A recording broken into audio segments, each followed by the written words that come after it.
Just go on with your devotional service as usual. Srila Prabhupada himself waited like 12 years before he took initiation from Bhaktisiddhanta Saraswati after meeting him. Huh?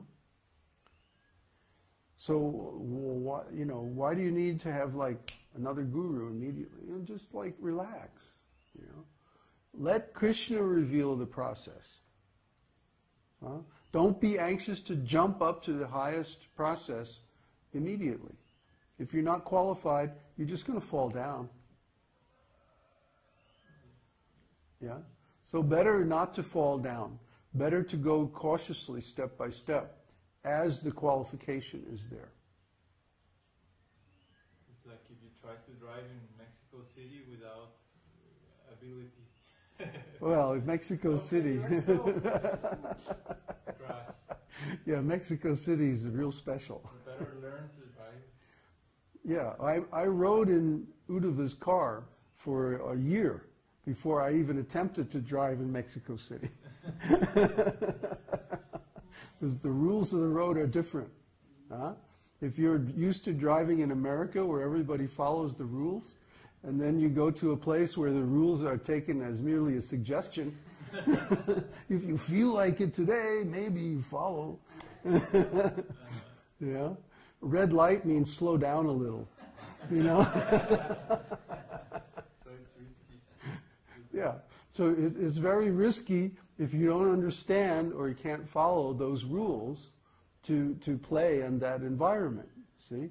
So similarly, if you don't have those 4 regulative principles mastered, if there's still some problem, some difficulty, then don't go to the higher platform, because you fall down. You don't want to have an accident. That's why I didn't drive in Mexico City for so long. I waited until I understood how everybody's doing, Then it was okay. So similarly, we want to be very cautious that we don't commit offenses to the holy name, that we don't take up a mantra that's too far beyond where we actually are spiritually. From Swati, is Dwara Sakshara mantra still in Madhurya Rasa? Is there any other mantra suggested in Sakya Rasa? No, all these mantras can be chanted in any rasa. Krishna is in his holy name, so we can approach Krishna in any mood through any of his holy names. But specifically, Govinda, Krishna, Madhusudana, the names that refer to Braja Lila. These are names where Krishna accepts his devotional service in the mood of conjugal love.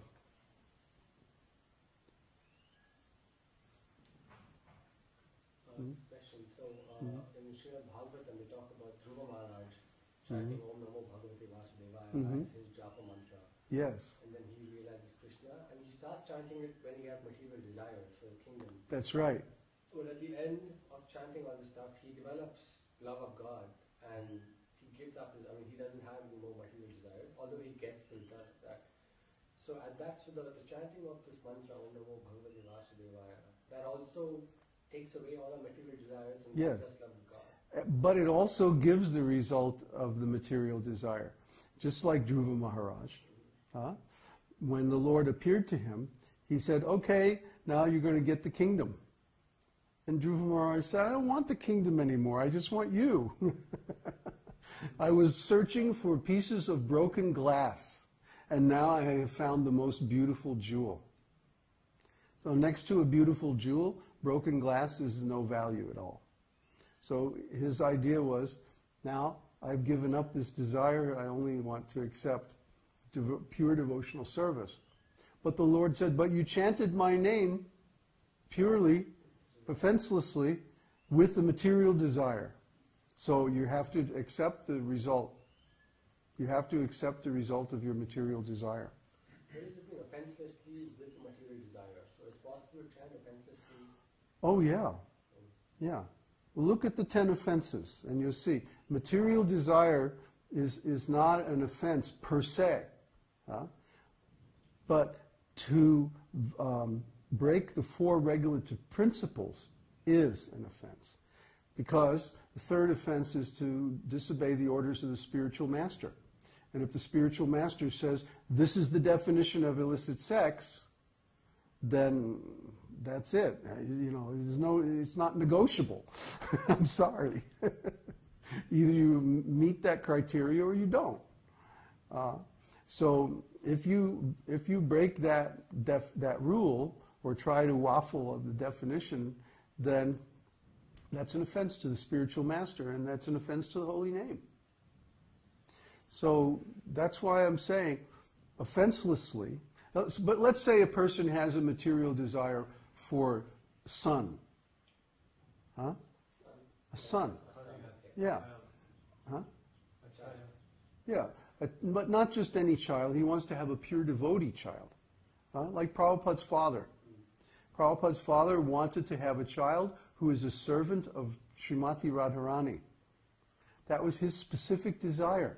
And he chanted many mantras and performed many sacrifices and entertained many pious guests for many years and asked always for this particular desire. That was his special desire. So you could say that's a material desire, huh? He wanted to have a son, but he wanted to have a son who is a pure devotee. And then finally, when everything was right, he performed the Garbhadhana Samskara. And Srila Prabhupada was the result. Srila Prabhupada and his sister were both products of Garbhadhana Samskara, and they were both pure devotees. And they were both very powerful. Prabhupada's sister, almost nobody knows her. But she was like Prabhupada's Shakti. She looked almost exactly like Srila Prabhupada. And, well, they were just an amazing pair, you know. These children were born according to the Vedic process, and everything was done nicely, and so they were both pure devotees. Yes, Bhaktisiddhanta was born in the same way. And Bhaktivinoda had other children who, you know, weren't like that. Prabhupada's children weren't like that. Because his wife wasn't very faithful. And she wouldn't do Garbhadhana Samskara. Yeah. Yeah, yeah. So his sons are all materialistic, you know. Anyway, if you have a material desire and you can perform the process for getting that material desire without breaking the rules or the order of the spiritual master, then what's the problem? Dhruva got his kingdom. Prabhupada's father got his sons, like that. You know, any devotee can approach the Lord for the fulfillment of any desire. You know, and the Lord is happy to give his devotee the result of their desire. You know, but first of all, he wants to make sure that we're spiritually healthy, and that means we should have integrity, we should have honesty, and we should be sincere and open about our state of spiritual advancement, and not try to put ourselves out as being a higher class of devotee than we really are. That's really the thing I want to stress here. Then everything will go very nicely. Everyone will be pleased with you. But if you try artificially to represent yourself or misrepresent yourself as a high-class devotee and you're actually just a beginner, then nobody's going to like that. The people that you preach to will feel cheated, and Krishna won't give you the blessings that you want, and you may get whatever material desires that you have by the holy name, but you surely won't get him. So. Last question. Is the mood the same in between Sri Vishnu Sahasranam and Sri Nrsimha Sahasranam? Who's asking? Bruce. No. Because Nrsimha Sahasranam is addressed to Lord Nrsimha. And Vishnu Sahasranam is addressed to Lord Vishnu. They're different. You get to know them. Huh? You find out how they're different. Yeah. They're different aspects of Krishna's personality, so they're in different mood. So, speaking of Lord Nrsimha, let me play the drum. And you play the drone, like last night. Yeah. No, I want you to play Rachmaninoff's second piano concerto on the harmonium.